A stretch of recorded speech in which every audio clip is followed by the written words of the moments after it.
Hello everyone. इस video में हम लोग बात करेंगे जिन भी लोगों का EMRS का एग्ज़ाम लगा हुआ है उनको पता होगा कि आपके प्रश्न NCERT के आधार पर पूछे जाएंगे।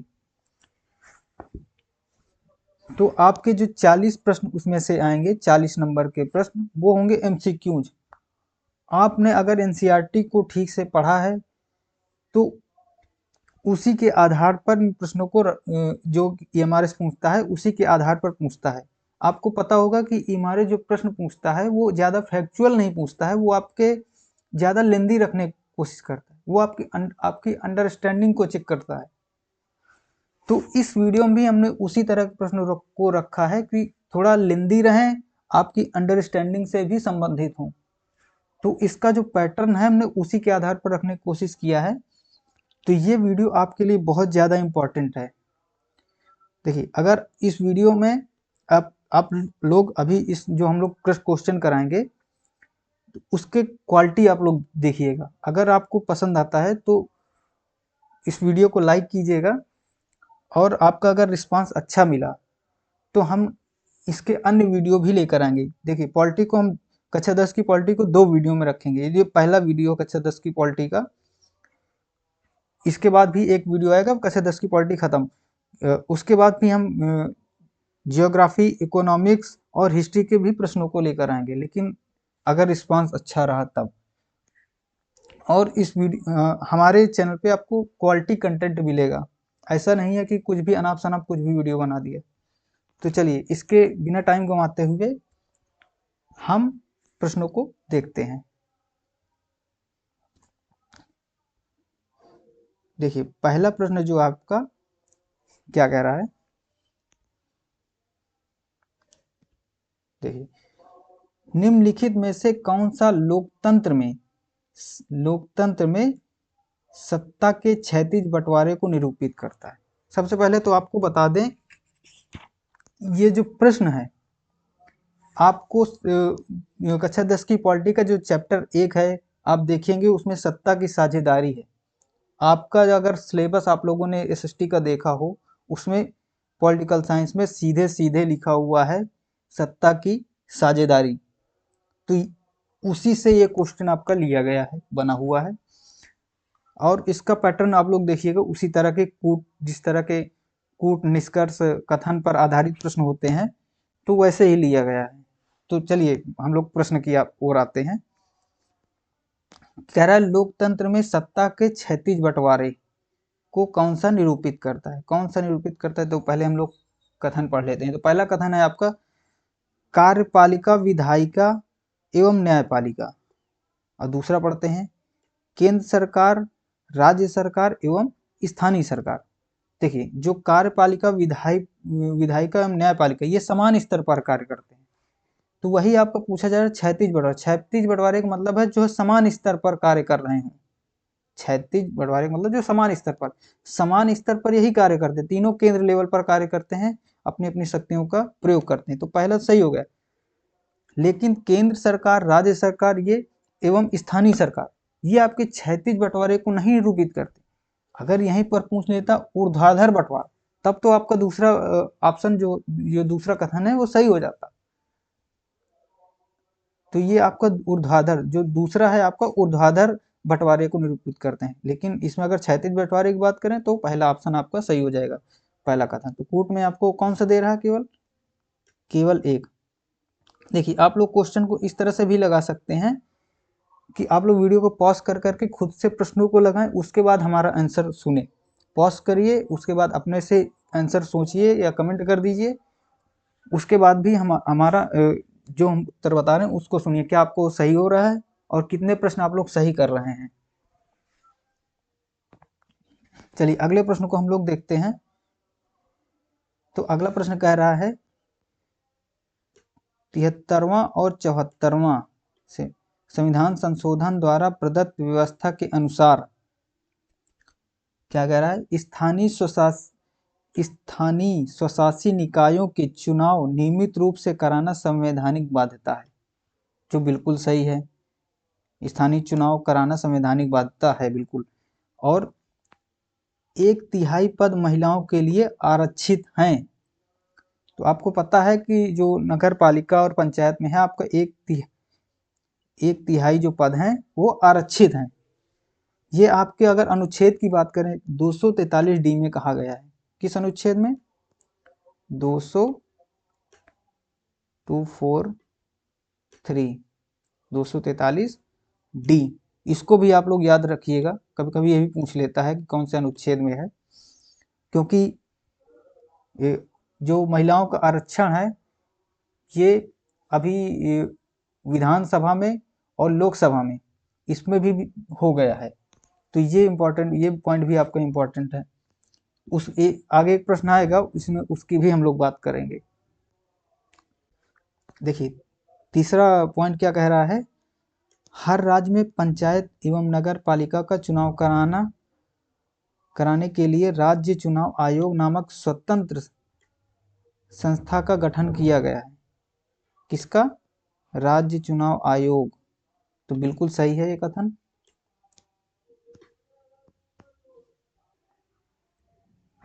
देखिए चौथा जो कथन है वो क्या कह रहा है, स्थानीय स्वशासी निकायों की सत्ता में भागीदारी हर राज्य में एक समान है।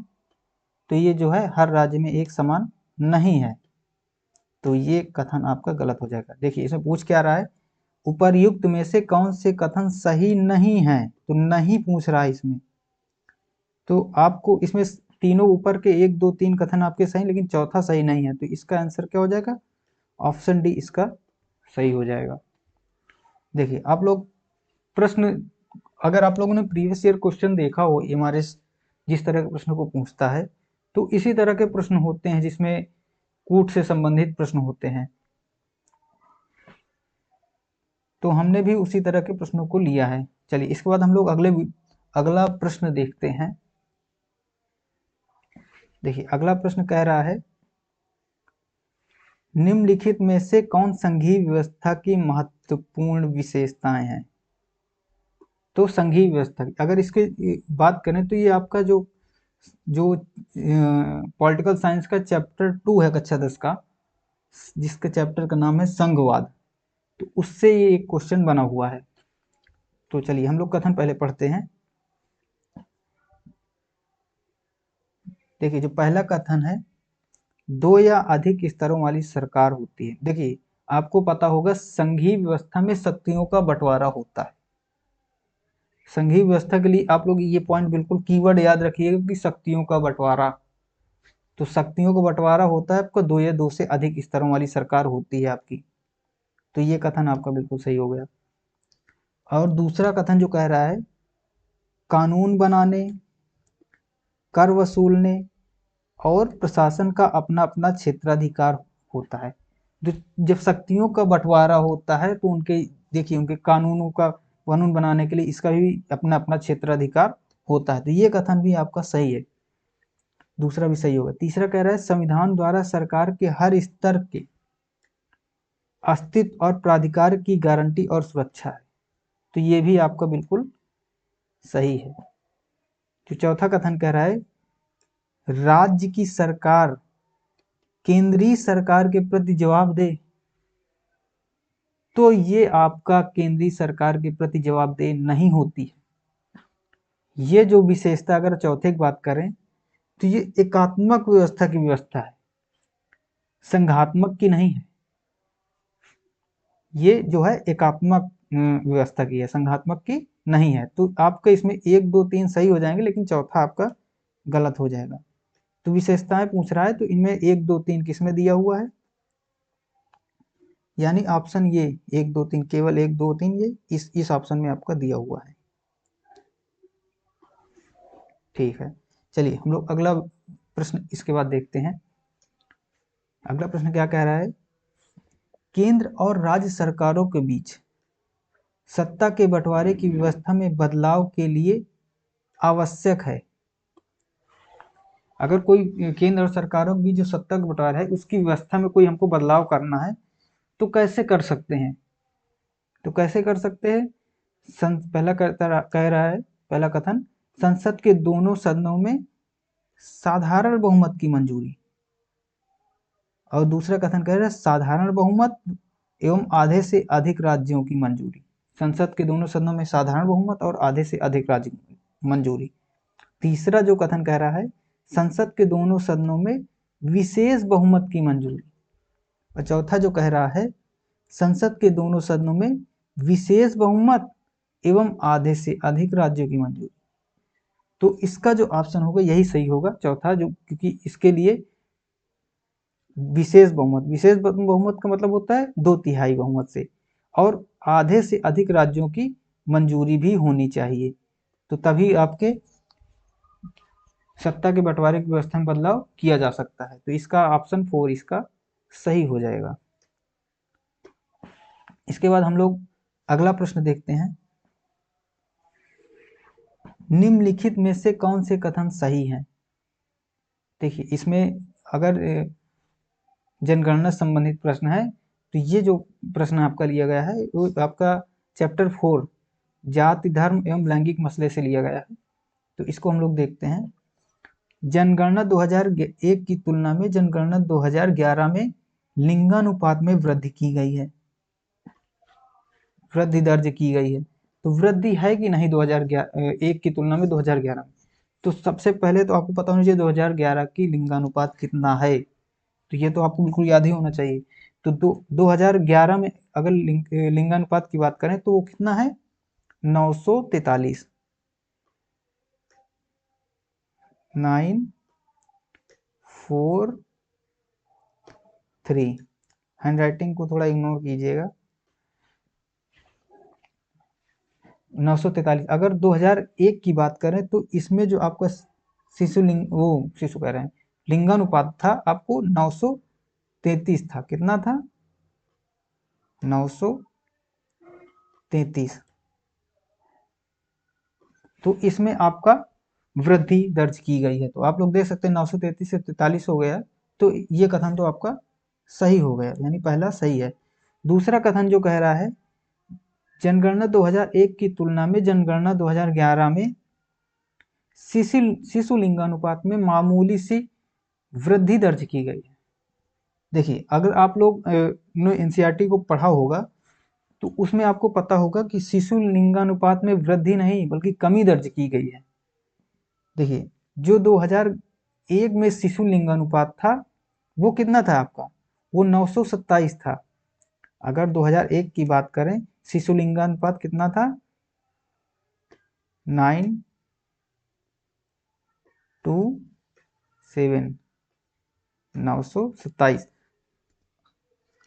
जबकि 2011 में जो शिशु लिंगानुपात था वो आपको कितना हो गया था, 919 हो गया था। कितना हो गया था, 919, यानी 919। तो इसमें कमी, वृद्धि कहाँ दर्ज की गई, इसमें तो कमी हुई है ना। तो दूसरा कथन तो आपका बिल्कुल गलत हो गया, यानी पहला कथन आपका सही हो गया, केवल एक। देखिए, आप लोग इसकी जो कंटेंट है उसकी क्वालिटी देखिएगा। तो हम लोग अनावश्यक कोई भी क्वेश्चन नहीं रख ले रहे हैं, जो आपके लिए रिलेवेंट है केवल वही प्रश्न को हम लोग रख रहे हैं। चलिए, इसके बाद अगला प्रश्न क्या कह रहा है, ये बहुत इंपॉर्टेंट क्वेश्चन है, इसको ध्यान रखिएगा। निम्नलिखित संस्थाओं में महिलाओं के लिए आरक्षण का प्रावधान किया गया है। किसमें आरक्षण का प्रावधान किया गया है, लोकसभा में किया गया है, राज्य विधानसभा में, पंचायती राज में, नगर पालिका में। तो इनकी तो बात अभी हमने थोड़ी देर पहले किया था कि पंचायती राज में, नगर पालिकाओं में 73वां और 74वां संविधान संशोधन द्वारा आपका किया गया है। इसमें हमने आपको अनुच्छेद भी बताया था। कौन सा अनुच्छेद था, 243D। तो इसमें तो था। यही क्वेश्चन आपका अगर 2023 के पहले पूछा गया होता तो ये दोनों ऑप्शन 3 और 4 सही हो गए होते। लेकिन आपका जो 106वां संविधान संशोधन हुआ है, 100 कितना, 106वां संविधान संशोधन, ये कब किया गया है, ये आपका 2023 में किया गया है। 2023 में इसमें क्या कहा गया है कि आपकी महिलाओं को भी लोकसभा एवं राज्य विधानसभा में भी आरक्षण दिया जाएगा। तो ये संविधान संशोधन भी आप लोग याद रखिएगा। इसमें और इसमें तो चारों में हो गया, तो कौन सा ऑप्शन सही हो जाएगा? सभी हो जाएगा, यानी बी ऑप्शन इस आपका सही हो जाएगा। 1, 2, 3 और 4। देखिए 106वां जो संविधान संशोधन है उसका एक विशेष नाम भी है। क्या नाम है? नारी शक्ति वंदन अधिनियम। इसको नाम दिया गया है। क्या नाम दिया गया है? नारी शक्ति वंदन अधिनियम। चलिए इसके बाद हम लोग अगला प्रश्न देखते हैं। अगला प्रश्न आपका क्या कह रहा है?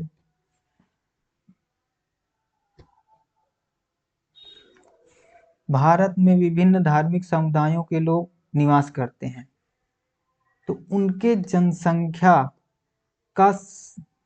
अनुपात का सही क्रम कौन सा है? सही क्रम कौन सा है जनसंख्या अनुपात का? ये 2011 की जनगणना के अनुसार आपको बताना है। तो आपको पता होगा कि सबसे ज्यादा जनसंख्या जो है वो है हिंदुओं की। हिंदुओं की जनसंख्या कितनी है? 79.8%, 79.8%। सबसे ज्यादा तो ये है। और सेकेंड नंबर पर आपके आते हैं मुस्लिम। मुस्लिमों की जनसंख्या आपकी पता होगी कितनी है? 14.2%। लेकिन इसमें कहीं भी ऑप्शन में हिंदू मुस्लिम का जिक्र नहीं किया गया है।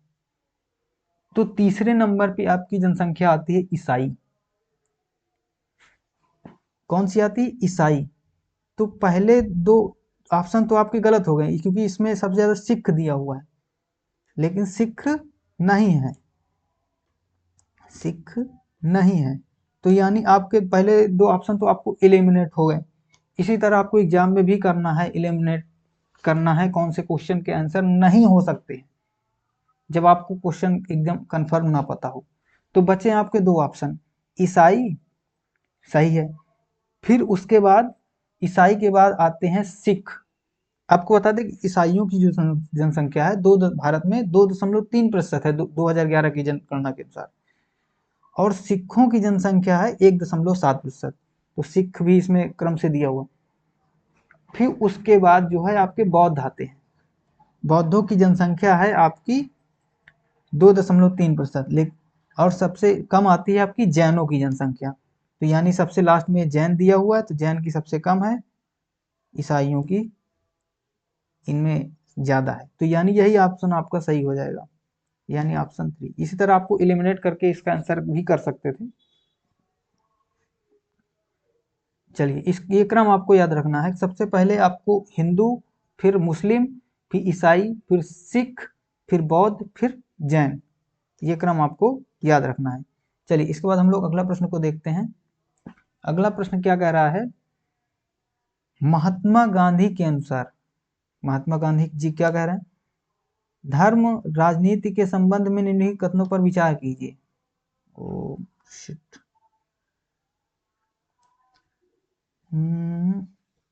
क्या कथन उनका है महात्मा गांधी का धर्म और राजनीति से संबंधित?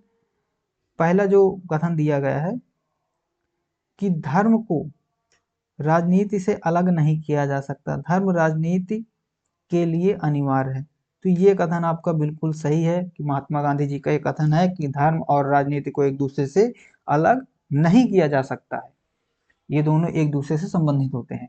चलिए दूसरा जो कह रहा है, धर्म से उनका मतलब हिंदू या इस्लाम जैसे धर्म से था। तो ये कथन आपका सही नहीं है। क्यों सही नहीं है इसको मैं बताता हूं कि धर्म से उनका जो मतलब था वो था नैतिकता से संबंधित। उनका धर्म से संबंधित नहीं था, मतलब उनका मतलब नैतिकता से संबंधित कि अगर धर्म का पालन करेगा कोई व्यक्ति तो वह नैतिक मूल्यों का भी पालन करेगा। तो आपका दो ऑप्शन गलत हो जाएगा, ऑप्शन 2, यानी केवल एक इसका सही हो जाएगा। तो केवल एक किसमें है? पहले में है केवल एक।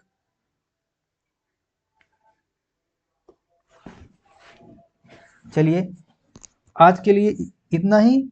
इसको अगर एक वीडियो में और है, कक्षा 10 के जो क्वेश्चन है मेरे पास वो खत्म हो जाएंगे, कुछ क्वेश्चन और बचे हुए हैं, 2 वीडियो में इसको खत्म कर देंगे। अगर आप लोग कहेंगे तो अन्य विषयों जैसे हिस्ट्री का है, ज्योग्राफी का है, इकोनॉमिक्स का है, जिस जिस क्लास की आप लोग बोलेंगे, जिस जिस क्लास का आपको करवाना है, जिस बुक का करवाना है क्वेश्चन, तो हम आपके लिए वीडियो बना देंगे। अगर आप लोग कहते हैं, आप लोगों का रिस्पांस इसमें वीडियो में ठीक आता है, तो चलिए आज के लिए इतना ही। मिलते हैं नेक्स्ट वीडियो में, तब तक के लिए धन्यवाद। जय हिंद।